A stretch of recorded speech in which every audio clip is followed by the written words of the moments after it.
Hej Klud, jeg hedder Lars Mathiasen, og i dag er det fredag. I nat var der draft for første runde. Altid masser af hype, og der røg også et par quarterbacks i den her første runde. Helt som ventet. Nu når jeg har Phil Hickey her ved min side, han er altså quarterback-træner og har været i gamet i hele sin livstid, så er det jo rart at kunne spørge ham om de her quarterbacks. Phil, let's talk about the first round and the quarterbacks of this pool of the draft right now. Let's take the three that went in the first round. How do you rate them? Well, you know, everybody loved the guy who went to the Jaguars, Bortles, and I thought I was a little surprised that he went first. Big guy, prototypical quarterback. It was funny, 10 months ago no one knew who the heck he was, you know, and now he's the third pick overall going to Jacksonville.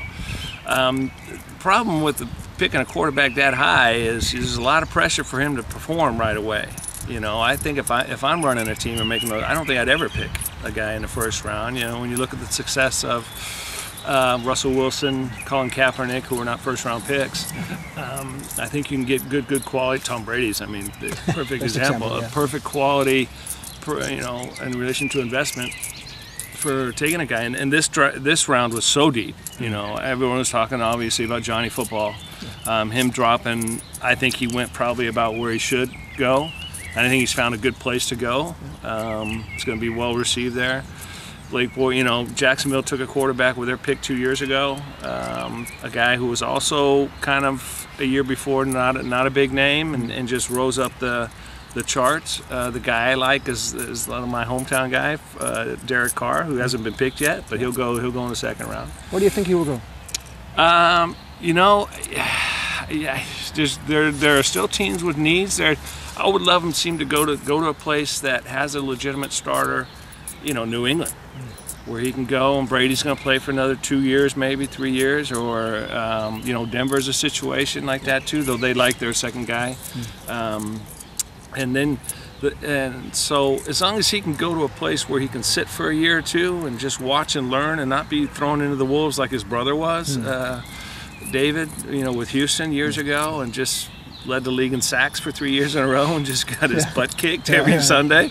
You know, that's great, you know, and it's one of those things also, you know, those teams picking in the high first, second picks, they're bad teams. That's why they have those picks. That's how that system's set up. So, you know, those guys are going 1 and 2 and 3 off the board. They're going to teams that are not very good.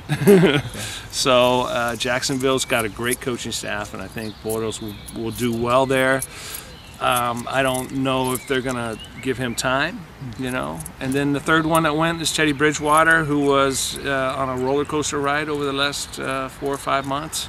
Had a poor pro day, which all they do is throw in shorts and t-shirts, and that doesn't tell a whole lot about a quarterback anyway. So we'll see. You know, the key for those guys is can they process the information at a much higher level than it was at college. But there is a gap between what they do in college and what they do in the NFL, because the NFL is a passing league, and the college is still based on a lot of running. How do you see that transition? Do the teams neglect this gap? Well, they still throw a lot. They may run a little bit more. It depends on the system. I mean, Blake Bortles, he was throwing the crud out of the ball. It's more how they can handle their new system. And the biggest key is the game is so much faster. You know, you're talking about the best of the best. You know, when you're playing at a top 20 level in college, it's pretty good. But now you're playing against the best of the top 20, you know, so the game is much faster. And it's not only much faster, it's more complicated. The defenses are more complicated. Things are hidden for a quarterback. He has more time because he doesn't have to go to school anymore, so he's a professional. He's got more time to learn that kind of stuff. And if they can process that information and play at that high level speed, they'll be successful, like a Russell Wilson or a Colin Kaepernick. But there's also the mentality aspect of it, because there's a lot of, like you say, there's going to be a lot of free time now where they used to have to go back to the school. Now they got more money, more spare time, much more money, much more spare time. Yeah. That's a lot of mentality questions about some of the guys, especially Johnny Football. There's a lot of things about is he ready to handle all this pressure? Where do you see that? Well, yeah, I think, you know, the smart ones will learn from their mistakes. And the one thing about Johnny Football is he's a hell of a competitor, and most of those quarterbacks that are successful are strong competitors. So when a team's invested a lot of money in them, I think they're going to want to go out and prove that that investment is justified. Now, you've had cases like Jamarcus Russell, who was a physical phenom at LSU a few years ago, #1 pick overall from the Raiders, who went in the tank, and he could not process the information that needs to be done. There was also some questions about his work ethic, you know. But I think with those three guys, the one thing that is not questioned about those three guys is their work ethic. You know, Johnny Football, he likes to go have a good time. He's enjoying life. There's nothing wrong with that. The stuff that he did in college, every other college student is doing, right? It's only that he's got 100 cameras on him or camera phones, and in this day of social media, things get you know, thrown out there instantaneously. Now let's talk about the rest of the pool. You talked about Derek Carr because he's a native Fresno guy, but the rest of the pool of quarterbacks, how do you see them for this draft? Well, there's a kid out of Illinois, Northern Illinois, Garofalo, who rose up from the Senior Bowl, was basically not even on the charts before. He rose up strong.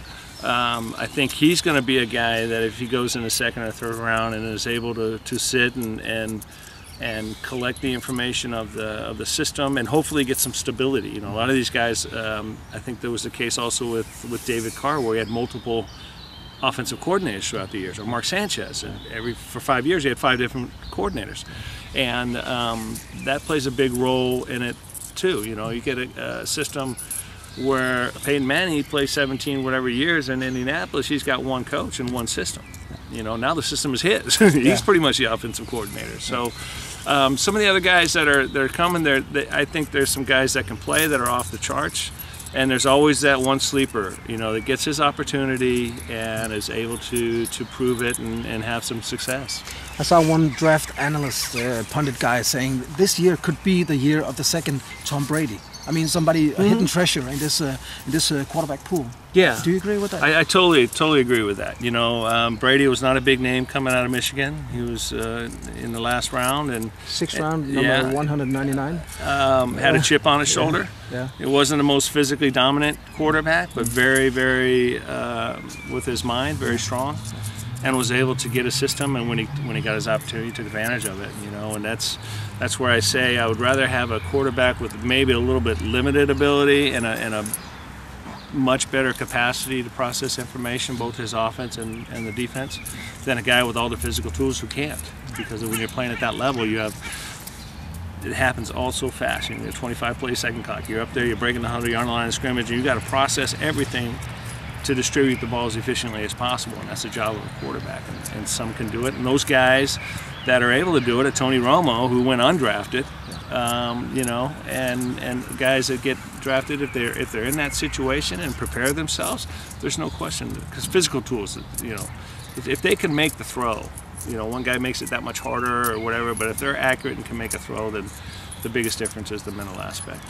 It'll be interesting to see the last rounds of this draft, and of course to see what comes out of the undrafted pool as well, right? Yeah, I'm greatly looking forward to it myself. Yeah. Thanks for taking time to talk to us about the quarterbacks. Det var Gul Klud.